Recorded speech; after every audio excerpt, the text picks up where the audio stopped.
ممکن ہے کہ آج کا انسان یہ سوچنے میں مجبور ہو کہ ایک انسان اگر بت پرست بنتا ہے، ہندو بنتا ہے،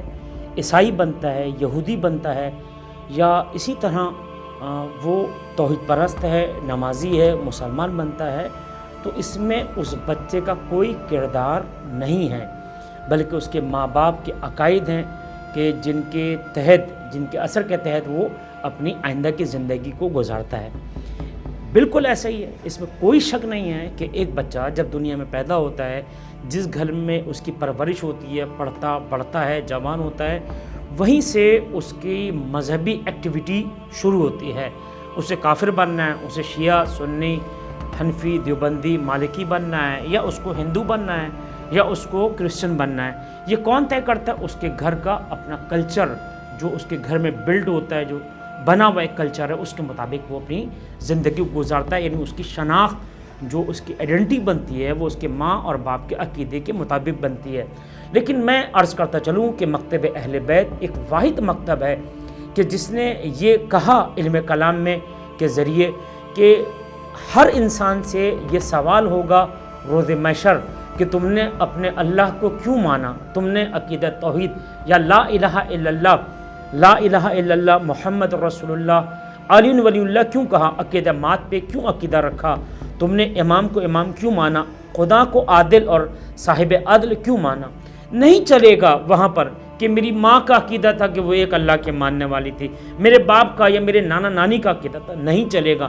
بلکہ اہل بیت اطہار فرماتے ہیں کہ ہر انسان کے پاس پرسنل اپنے پاس اس کی ایک دلیل ہونا چاہیے کہ اللہ ایک ہے، لہٰذا میں اس کے سامنے سجدہ ریز ہو جاؤں۔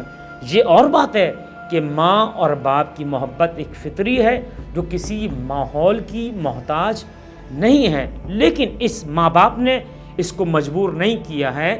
کہ جو عقیدہ ماں باپ کا ہو یہی بچہ کا عقیدہ بھی ہو۔ یہ بچہ آزاد ہے، یونیورسٹی جاتا ہے، مائگریشن کرتا ہے، مائگریٹ کرتا ہے، ممکن ہے اس کو دوسرا ماحول مل جائے اور یہ اپنے مذہب میں تغییر اور تبدیل لے کر آ جائے۔ تو لہذا یہ قانون جو لوگوں نے یہ بیان کیا کہ ماں باپ کی وجہ سے انسان مسلمان ہوتا ہے یا ہندو ہوتا ہے یا کافر ہوتا ہے، یہ بات بالکل ایک غلط نظریہ ہے۔ انسان آزاد ہے، اللہ تعالیٰ نے انسان کو آزاد پیدا کیا، یہ بعد میں طے ہوگا کہ اس کی حشر، اس کا نشر اور اس کی قبر میں اس کے ساتھ کیا ہوگا، جنت میں جائے گا، جہنم میں جائے گا، ہم ابھی اس سے ڈسکس نہیں کر رہے۔ لیکن اگر ہم سوشیالوجی کو اٹھا کر دیکھیں، جس کو ہم اردو میں عمرانیات یا وہ علم جو سماجیات پر گفتگو کرتا ہے، سماجیات یہ ہمارے لیے ایک افسوس کا مقام ہے کہ ہمارے ملک کے عزیز پاکستان میں سوشیالوجی کے وہ عالم یا وہ پروفیسرز موجود نہیں ہیں کہ جو اس باب کو، اس علم کو آگے لے کر پروان چڑھیں۔ ہماری دعا ہے کہ پروردگار عالم اس ملک پر بھی سوشیالوجی کے دروازے کھولے۔ بہرحال عمرانیات یا سوشیالوجی ایک ایسا علم ہے کہ جو کسی معاشرے کی سماجیات، اس کے عقائدوں پر گفتگو کرتی ہے، مثلاً کہ وہاں قانون کیا تھا، وہاں انسان مرد اور عورت، بوڑھا، بچہ، جوان کس طرح سے زندگی گزارتا ہے، یا اس کے جو عدلیہ کے قوانین ہیں، یا ان کے معاشرتی قوانین کیا ہیں، اور ان کے تعلیمی قوانین کیا ہیں، ان کی روزمرہ کی زندگی کیا ہے، ان کی انفرادی زندگی کیا ہے، ان کی اجتماعی زندگی کیا ہے، اس پر سوشیالوجی سیر حاصل گفتگو کرتا ہے۔ یہ وہ علم ہے جسے ہم عمرانیات کے نام سے جانتے ہیں۔ اگرچہ یہ بات الگ ہے کہ پاکستان میں بھی کچھ ایسے لوگ گزرے ہیں کہ جنہوں نے اس علم سوشیالوجی پر، عمرانیات پہ بہترین کتابیں لکھی ہیں۔ عزیزان گرامی، سوشیالوجی ایک ایسا علم ہے کہ جو ایک دلیل دیتا ہے کہ کائنات میں ہزاروں نہیں بلکہ لاکھوں سال پہلے بھی ایک ایسا عقیدہ پایا جاتا تھا ان معاشروں میں کہ جہاں ابھی لکھنے پڑھنے کا علم نہیں تھا، جہاں انسان کے ہاتھ میں نہ کاغذ نہ قلم تھا، صرف انسان کی عقل تھی کہ جس کے مطابق وہ فیصلہ کرتا تھا۔ عمرانیات یہ کہتی ہوئی نظر آتی ہے، یہ سوشیالوجی یہ کہتی ہوئی نظر آتی ہے کہ اس معاشرے میں جو پتھروں کا معاشرہ تھا، جو اس سے پہلے کا معاشرہ تھا، لاکھوں سال پرانا، ہزاروں سال پرانا معاشرہ، اس میں بھی ایک عقیدہ بہرحال تھا کہ جو اندیکھے پاورز کو، جو اندیکھی طاقتوں کو اپنا سب کچھ مانتے تھے، ان کے سامنے وہ یعنی بہت سے لوگ تھے جو دریا کو اپنا خدا مانتے تھے، اپنا اللہ مانتے تھے، بہت سے لوگ شیر کو اپنا اللہ خدا مانتے تھے، بہت سے لوگ ہاتھی کو خدا مانتے تھے، بڑے بڑے پہاڑوں کو خدا مانتے تھے، بڑے بڑے درختوں کو خدا مانتے تھے، حتیٰ حضرت ابراہیم کے بارے میں مشہور ہے کہ ان کے زمانے میں سورج کو خدا ماننے والے تھے، چاند کو خدا ماننے والے تھے۔ یہ خود علم سوشیولوجی ہے جو یہ بیان کرتا ہے، علم عمرانیات ہے کہ بہرحال ایک عقیدہ تھا کہ جہاں انسان من ہے سے انسان اپنے آپ کو وہ چھوٹا بناتا تھا کسی اندیکھی طاقت کے سامنے، یا وہ طاقت کے جس کو وہ پاورفل سمجھتا تھا، اپنے سے زیادہ پاورفل سمجھتا تھا، جس کے سامنے انسان اپنے پورے وجود کو سلنڈر کر دیتا تھا، اور اس طاقت کو راضی کرنے کے لیے اپنے بہترین جانوروں کو، اپنی بہترین فصل کو ان کی بارگاہ میں قربانیت دیتا تھا۔ یعنی یہ تسلسل قربانی آج جو مسلمان بقرعید پہ جانور، دمبے اور بھیڑ بکری اور یہ جو اونٹ کاٹتے ہیں، یہ کوئی نئی چیز رسم نہیں ہے، یہ ہزاروں لاکھوں سال پہلے سے چلی آ رہی۔ کیوں؟ کیونکہ ایک عقیدہ بہرحال موجود تھا، اور اسی عقیدے کو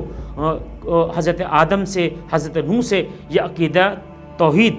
انبیاء کے ذریعے پھر ہمارے درمیان آیا۔ ختم مرتبت محمد مصطفیٰ صلی اللہ علیہ وسلم پر جو آخری کتاب آسمانی نازل ہوئی، اس میں پورا سورہ توحید نازل کی گئی، مختلف سوروں کے ذریعے پروردگار کی صفات کو بیان کیا گیا۔ یہ سوشیولوجی تھا، علم عمرانیات تھا۔ اس کے علاوہ علم ماہر نفسیات بھی کہتے ہیں کہ انسان کی جو سینس ہے، جس کو ہم عقل کہتے ہیں، ان کو 4 حصوں میں ڈیوائیڈ کیا گیا۔ وہ 4 حصے کون سے ہیں؟ ایک سمجھنے کی حص ہے کہ جس سے وہ سمجھتا ہے، اس کے بہت سارے ایسے آرگنز ہیں، مثلا آنکھ ہے، ناک ہے، زبان ہے، کان ہے، ہاتھ ہیں، جس سے وہ لمس کرتا ہے، چیزوں کو پڑھتا ہے، سمجھتا ہے، دیکھتا ہے، ادراک کرتا ہے۔ ایک حص وہ ہے کہ جس سے وہ انسان علم حاصل کرتا ہے، سمجھتا ہے۔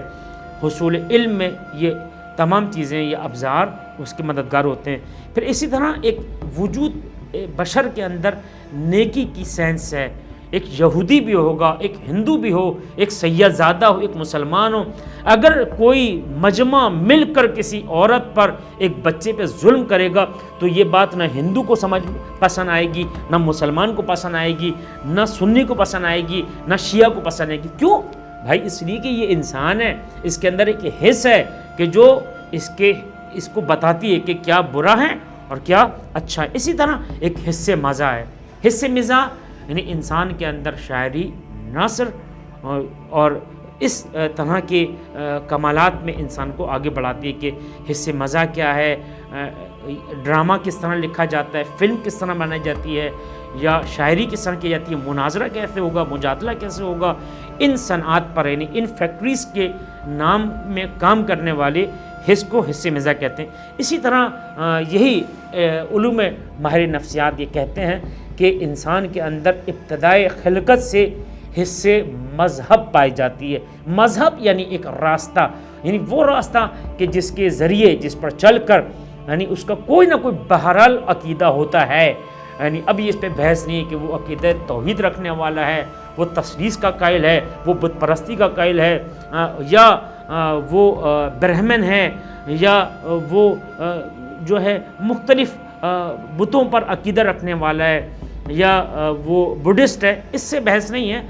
لیکن ہزاروں لاکھوں سال سے جب سے انسان کا وجود اس کائنات میں آیا، حضرت انسان نے قدم رکھا، بہرحال انسان کا ایک عقیدہ تھا کہ جو وہ یہ عقیدہ رکھتا تھا اپنے وجدان میں، اپنے روح میں، کہ کسی کے سامنے بہرحال مجھے اپنی تمام تر طاقتوں کو لے کر سرنڈر کرنا ہے۔ اور آپ دیکھیں یہی دینی حص ہے کہ جو انسان کو اس کے اپنے اعضاء و جوارح پر سوچنے پر مجبور کرتا ہے۔ جس طرح سے مولا کائنات نے نہج البلاغہ میں ارشاد فرمایا کہ انسان ہڈی سے سنتا ہے، گوشت سے بولتا ہے، اور چربی سے دیکھتا ہے، یعنی کان، زبان اور اس کی آنکھ کی طرف، خلقت کی طرف اشارہ کیا۔ اور حص مذہب کو امام مولا کائنات نے اس کو زندہ کرنے کی کوشش کی ان لوگوں کے لیے کہ جو خدا پر جن کا عقیدہ نہیں ہے۔ آپ دیکھیں پروردگار عالم نے انسان کے وجود میں 2 کڈنی رکھی ہے، 2 گردے رکھے ہیں۔ بھائی سوال ہے کہ آپ نے 2 گردے کیوں رکھ دیے؟ ایک ہی گردہ کافی تھا، ایک ہی پہیے پہ انسان کی سائیکل چلتی رہتی، زندگی چلتی رہتی۔ لیکن وہ حکیم ہے، ملت ہے، حکیم بشر ہے، وہ صرف اللہ نہیں ہے، خالق نہیں ہے، بلکہ ایک ایسا خالق جو علیم بھی ہے، جاننے والا بھی اور حکیم بھی ہے۔ اس کی حکمت نے گوارا نہیں کیا کہ ہم اس کو ایک کڈنی دیں، 2 کڈنی دی، ایک خراب ہو جائے نو پرابلم، اب آپ دوسری کڈنی کے اوپر اپنی زندگی کو گزار سکتے ہیں۔ یہ 2 کڈنی کا ہونا اس بات کی دلیل ہے کہ اس کا صانع، اس کا بنانے والا، اس کا مصور وہ ہے کہ جو صاحب حکمت بھی ہے، صاحب علم بھی ہے۔ السلام علیکم ورحمۃ اللہ وبرکاتہ۔